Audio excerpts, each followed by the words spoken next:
temporada do Vertical e nessa temporada o assunto tá pra lá de especial. Vamos falar sobre graça e como isso interfere na nossa vida.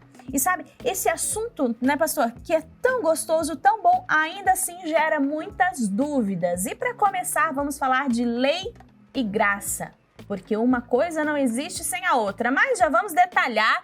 Pastor Aleixo, você já conhece, eu quero apresentar aqui o nosso convidado, pastor Cândido. Muito obrigada por estar aqui conosco, mesmo que virtualmente. E fala um pouquinho pra gente sobre você. Se apresente neste momento. Olá, pessoal, tudo bem? Eu sou Cândido Gomes, eu estou falando aqui de São Bernardo do Campo, dos escritórios da Associação Paulista Sudeste. Eu trabalho com os jovens aqui dessa região e é uma alegria participar com vocês desse podcast que a gente ouve, que a gente aprecia e agora tem a alegria de contribuir de alguma forma. Vai ser muito especial falar sobre a graça.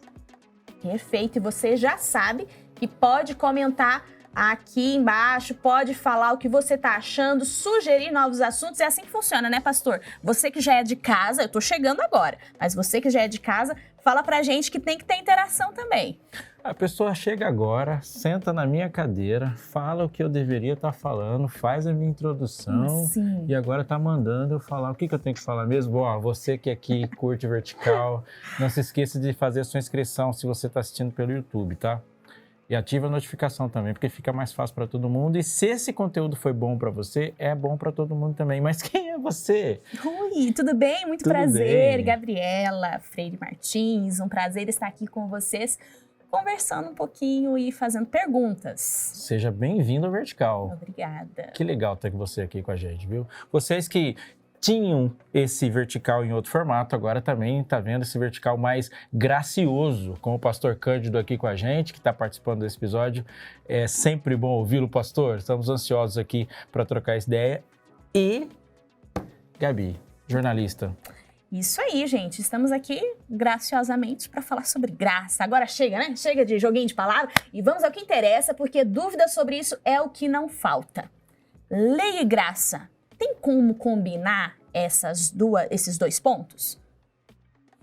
Tem como descombinar esses dois pontos? Mas eu jogo essa aqui pro meu amigo. Dá para combinar lei e graça ou não dá para combinar? Dá para descombinar, pastor? Eu acho que elas são duas faces da mesma moeda. A lei e a graça são características, né, do que a gente acredita sobre o nosso Deus, o Deus que é descrito na Bíblia, o Deus de Israel, Pai de nosso Senhor Jesus Cristo. É um Deus que tem leis e é um Deus gracioso, é um Deus de graça. Eu acho que o problema e o perigo é quando a gente desloca essas duas realidades ou esses dois conceitos da sua finalidade, do seu propósito.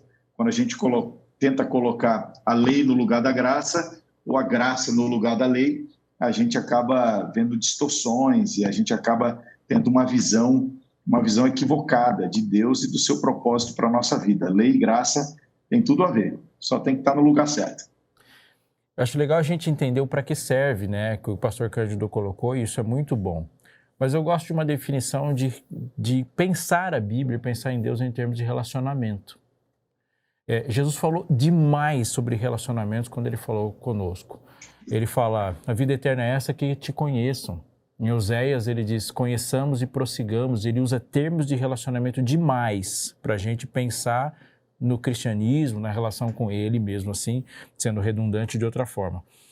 Eu penso que a lei, ela regulamenta, ela protege a vida, ela dá formato para a vida, mas ela não gera a vida. O que produz vida é o amor. Então, o amor e a graça, como manifestação desse amor, ele produz a vida. E a lei dá formato para ela. Perfeito. E essa questão da lei e amor também tem tudo a ver, né?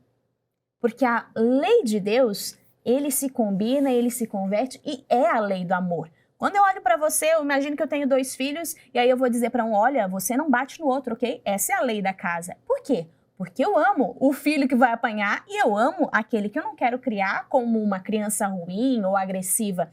Então, veja, essa lei também tem e é amor de Deus. Agora, se a lei não salva, é isso mesmo? A lei salva ou a lei não salva?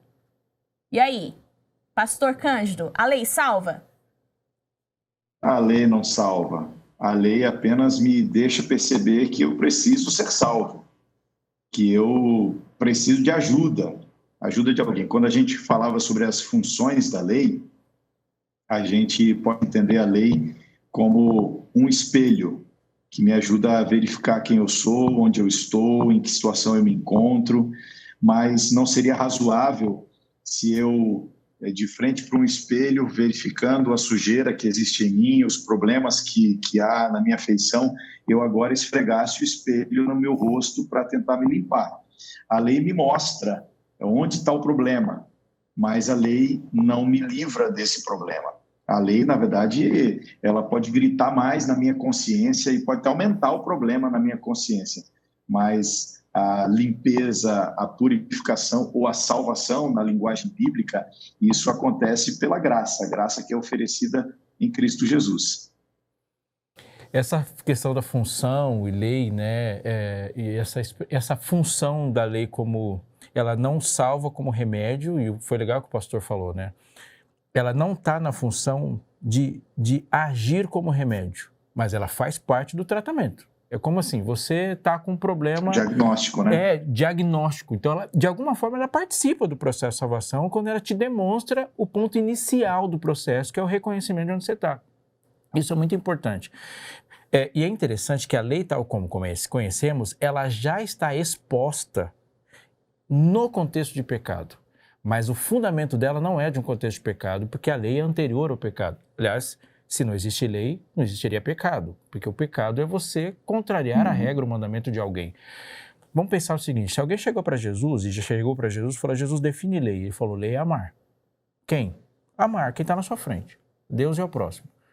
Se você perguntar também para o texto inspirado, eu falo que é pecado. Pecado é a transgressão da lei. Portanto, pecado é não amar. Mas se falar para mim, pecado é não amar, uma vez que eu já conheço o pecado antes de conhecer o amor, eu vou colocar esse amar e não amar no meu próprio contexto, no meu próprio desejo. Então, eu defino o amor se Deus não deixasse para mim uma definição anterior a mim. Não sei se vocês estão entendendo, se ficou confuso. Eu tenho uma inclinação absurdamente egoísta e o egoísta molda tudo conforme o seu egoísmo. Então, o egoísta, quando fala de amor, ele ajeita o amor dentro do seu próprio espaço. Deus fala assim, não, e isso é uma coisa que a gente muito ouve por aí. Jesus falou que o importante é o amar, mas quem está definindo o amor é essa pessoa e não Jesus. Quando Deus fala assim, você ama, eu falo, Senhor, mas o que é? Então eu vou dizer para você o que não é. Quando você estiver matando é porque você não está amando. Se você estiver adulterando é porque você não está amando. Se você estiver olhando para mim como você vê qualquer outra coisa é porque você não está me amando. Se você não está respeitando o fato de eu ser o Criador e ter um tempo de qualidade exclusiva para mim, é porque você não me ama. É por isso que se você transgredir um só ponto da lei, você se torna culpado de todos, porque você não precisa ter 10 diagnósticos para indicar essa doença. Um só indica porque todos falam da mesma doença. Quando a gente entende a lei da perspectiva do amor, aí eu vou entender melhor o que é a graça também da perspectiva do amor. Pastor Robson, se você me permite, a Gabi também... Não só permite, como te convido a isso, né? Quando você vê a exposição naqueles 10 preceitos breves ali, de Êxodo capítulo 20, o que a gente costuma tratar como a lei moral, né? Um resumo da vontade de Deus, uma descrição do seu caráter, e aí a gente tem aquela lista, como o pastor Robson mencionou, do não matarás, do não adulterarás, enfim, aquela lista que parece ser mais de proibições, restrições. A gente tem que lembrar que a lei, os 10 mandamentos, ela foi oferecida ao povo de Israel depois de eles terem sido salvos ou libertos do cativeiro egípcio.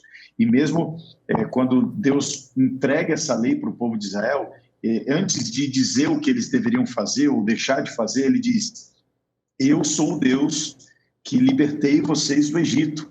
Deus se apresenta e ele conta a história da salvação do povo. E existem alguns linguistas que olham para esses 10 mandamentos e entendem que mais do que ordens frias, restrições, limitações impostas por um Deus que tem algumas manias, né?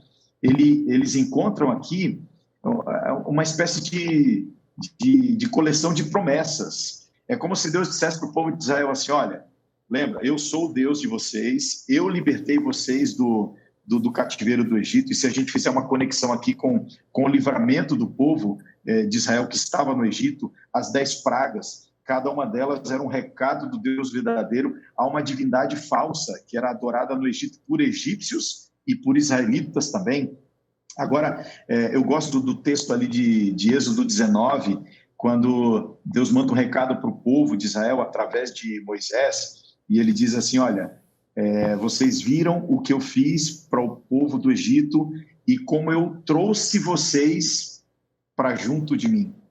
Ele não diz como eu trouxe vocês para o deserto, como eu trouxe vocês para o Sinai, como eu estou levando vocês para a Terra Prometida. Ele diz como eu trouxe vocês para mim. E aí eu faço uma conexão com o que o pastor Robson disse anteriormente. É tudo sobre relacionamentos. É tudo sobre uma relação de amor com Deus. Antes de Deus dar para o povo de Israel uma nova terra, um novo destino, um novo endereço, ele estava propondo uma nova relação. Uma relação correta com o Deus verdadeiro. E aí, eu volto aqui para a questão dos linguistas. Eles dizem, Deus se apresenta, Deus conta a história da salvação e depois ele faz promessas. Ele diz assim, ó, se vocês viverem essa relação de amor comigo, vocês não vão matar. Se vocês viverem essa relação de amor comigo, vocês não vão roubar. Se vocês viverem essa relação de amor comigo, e assim, cada mandamento é mais do que uma ordem, é uma promessa habilitadora.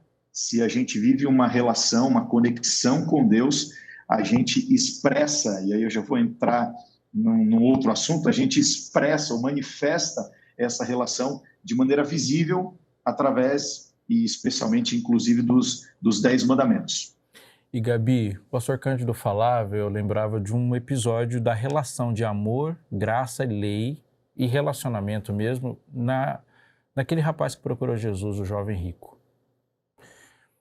Ele chega para Jesus e fala, o que eu devo fazer? E a pergunta já começa contraditória, né? O que eu tenho que fazer para herdar a vida eterna? O herdeiro não faz. O herdeiro, ele nasce, né? Nasce de alguém com herança, mas ele tem alguma coisa ali muito interessante. A frase dele é longa, com poucas palavras. O que eu devo fazer? Aí Jesus fala, guarda os mandamentos. Mas mandamentos na mente de Cristo é uma coisa e mandamentos na mente do jovem é outra. E ele cita mandamentos.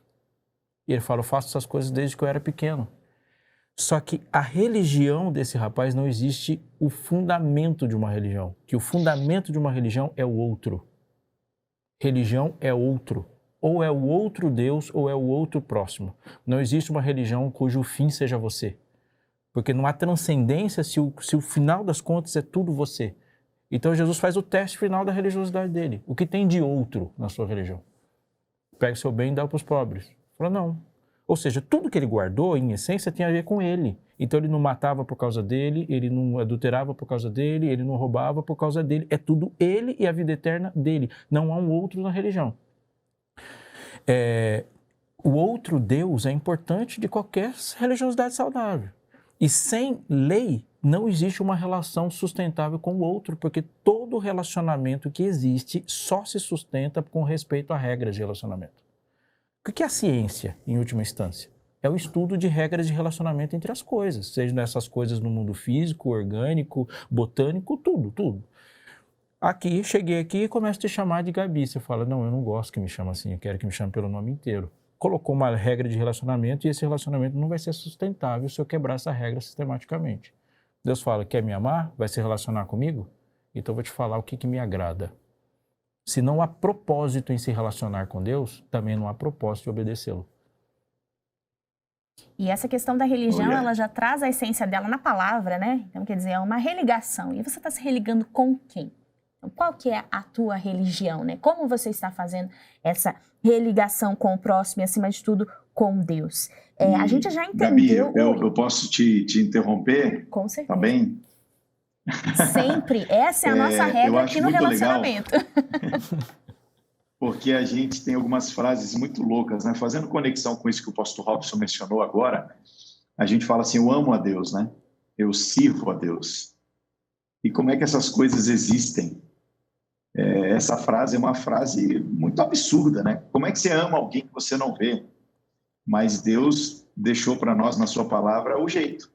Só tem um jeito de amar a Deus, é amando o outro. Só tem um jeito de servir a Deus, é servindo o outro. Deus escolheu que o fio que nos conecta a Ele, inevitavelmente passa por outra pessoa. Então, a gente não se encontra em templos, a gente não arruma mesas, a gente não oferece banquetes para Deus. A gente alimenta a Deus alimentando o outro.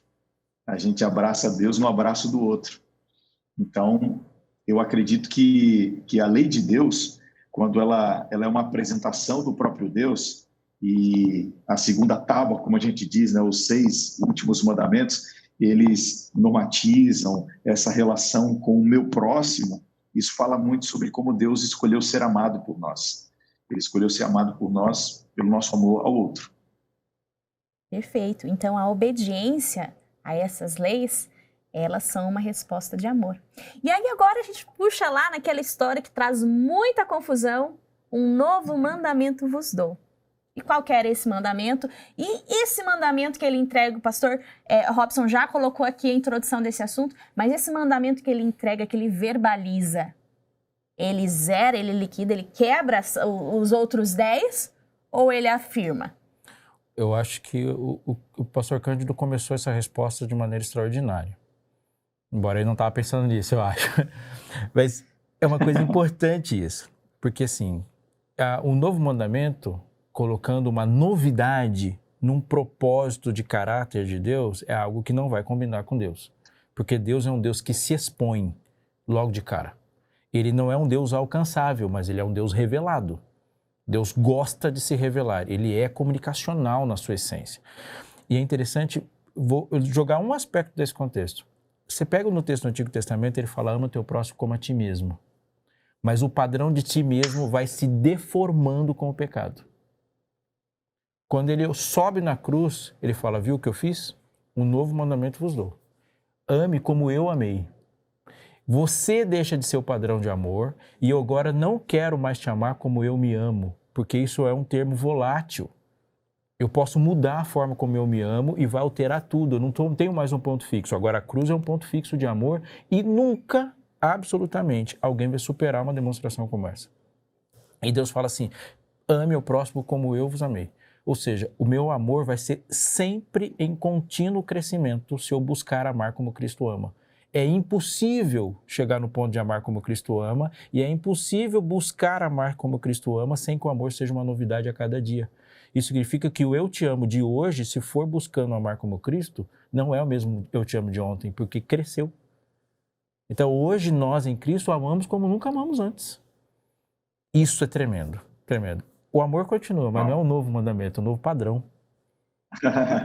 E também extraordinário isso aí que o pastor Robson mencionou. Aliás, obrigado por me convidarem, viu? Porque para eu conversar assim com o pastor Robson, tem que marcar, rapaz. A agenda é muito desafiadora. Quando a gente pode sentar assim numa roda de amigos para bater o papo, a gente cresce muito, Eu já ouvi, pastor Robson, Gabi, alguém dizendo assim, Jesus, ele veio dar 2 mandamentos, então se eram 10, 2 já está mais fácil, né? Ele resumiu, ele simplificou, ele suavizou a questão da lei.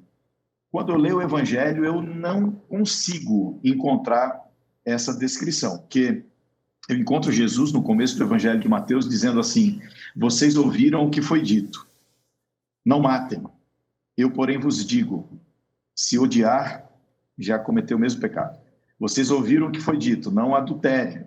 Eu, porém, vos digo, se olhar com intenção impura para o cônjuge do seu próximo, você já pecou no seu coração.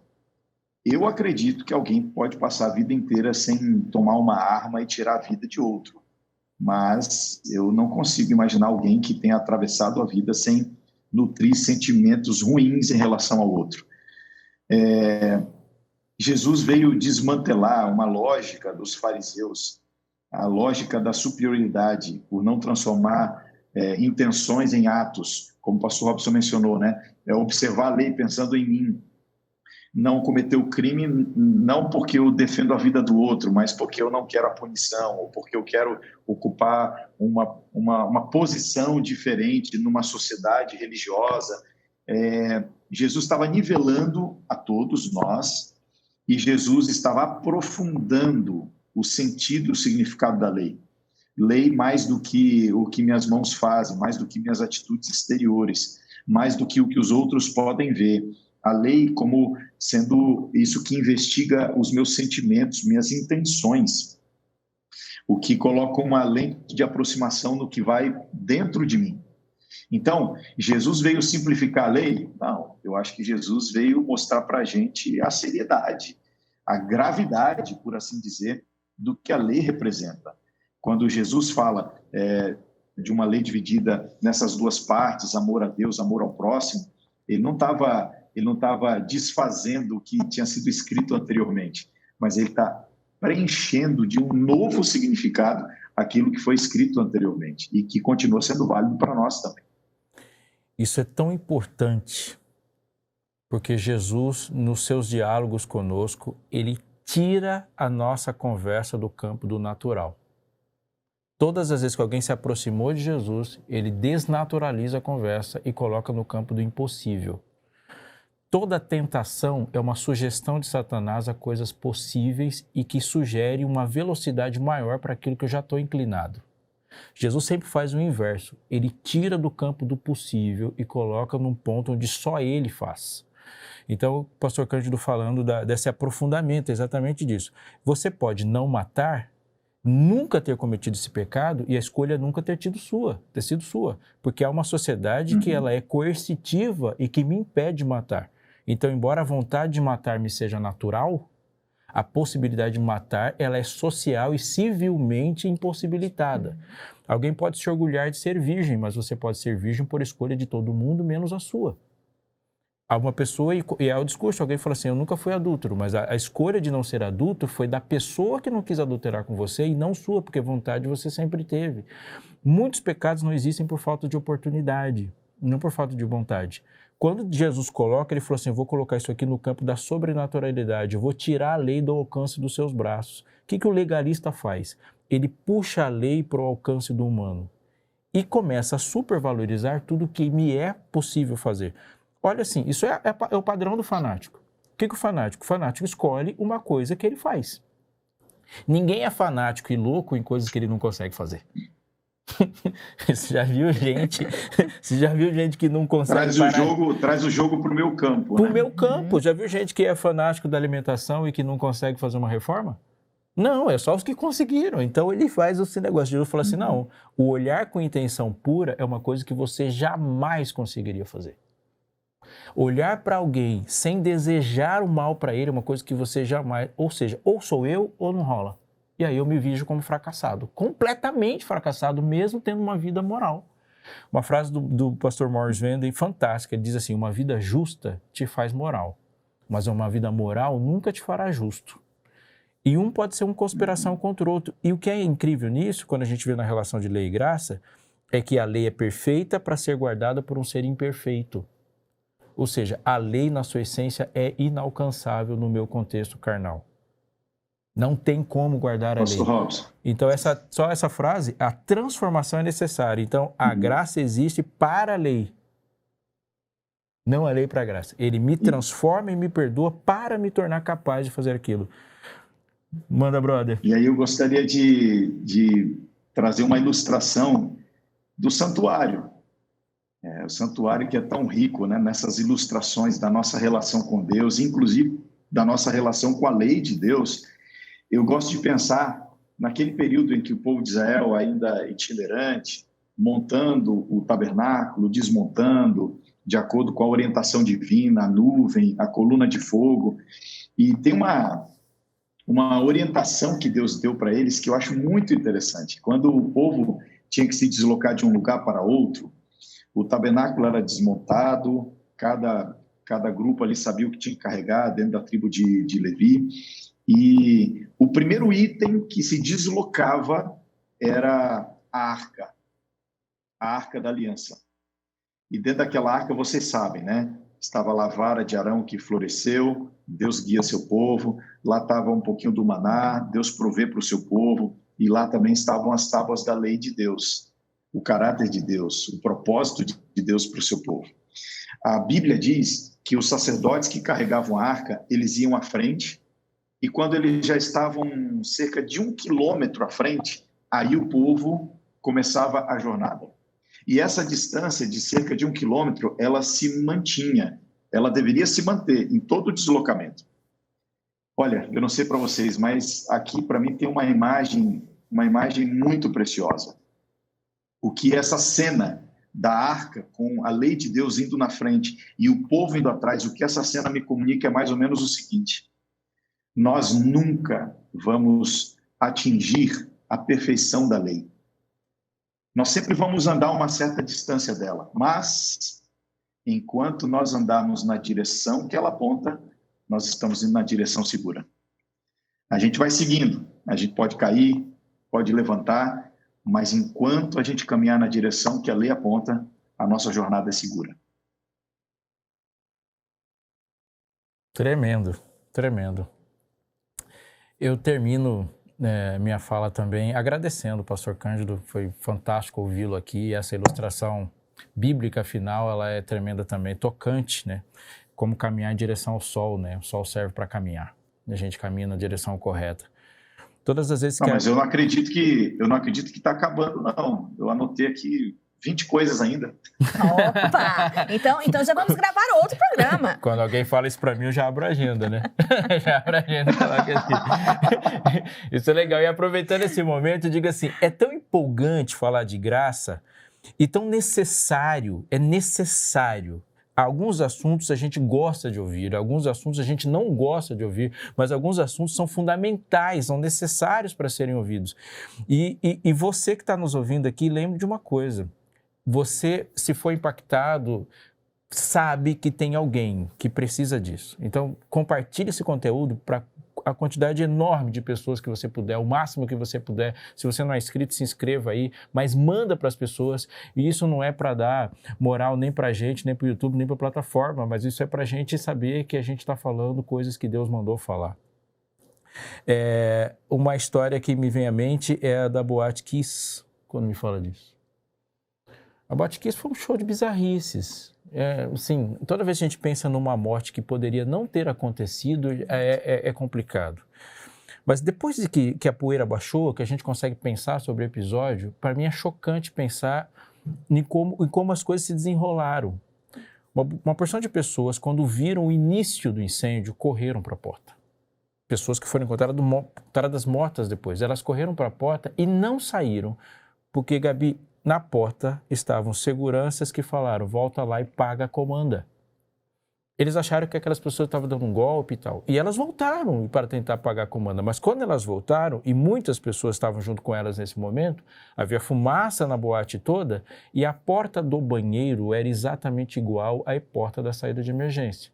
Só que o banheiro só tem uma porta. Então elas entraram num beco sem saída, num caminho que só tem uma porta e morreram asfixiadas lá dentro de inalar fumaça. Isso não é um retrato apenas da Boate Kiss, isso é uma história do meu planeta, do mundo, onde há uma porção de pessoas procurando a salvação, que entenderam a necessidade da salvação e quando caminharam no sentido da salvação, encontraram alguém que disseram que elas tinham que fazer alguma coisa para passar por aquela porta, para pagar um preço onde a vida estava em jogo. E uma quantidade enorme de gente que está se perdendo, encontrando a morte, porque está procurando salvação na porta errada. Entrando em becos sem saídas, quando você procura. Isso para mim é importante nas expressões que Deus diz. Um dia alguém chegou para mim e falou assim, quando foi que você se batizou? Eu digo, eu nunca me batizei, amigo, foi alguém que me batizou. Quando você vai para o céu, eu não vou para o céu. É Jesus que vem para me buscar. Eu não me converto. É Jesus que me converte e nem tampouco eu me perdoo. Mas se existe uma resposta que eu posso dar para Deus nesse perdão, nessa graça, nesse batismo, é uma vida em que eu me esforce para vê-lo sorrir. Para mim é uma definição de lei. Eu quero que Jesus sorria. E por querer que Jesus sorria, eu não vou ficar caçando tanta coisa para ver se eu acerto em alguma para ele sorrir. Ele me disse na lei o que o faz sorrir. E a minha vontade de fazer o sorrir, ela é aperfeiçoada quando ele me diz o que lhe agrada. Isso é bom, isso é fantástico. Exatamente. E se lei é amor E se Deus estabeleceu assim para que nós pudéssemos nos relacionar em amor, e Deus a gente sabe, né? Ele não dá amor, ele é o amor. Então, o que falta para você sentir o gostinho da graça? Você já se perguntou sobre isso? Por que eu não consigo sentir, então, essa graça que é dada e merecida? Será que é porque não está faltando amor? Tá, mas onde que eu vou caçar esse amor? Se relacionando. A gente não consegue amar quem a gente não conhece. É por isso que fica aqui o convite. Conheça a Deus, busque a Deus. Se aproxima dele, ele vai se aproximar de você.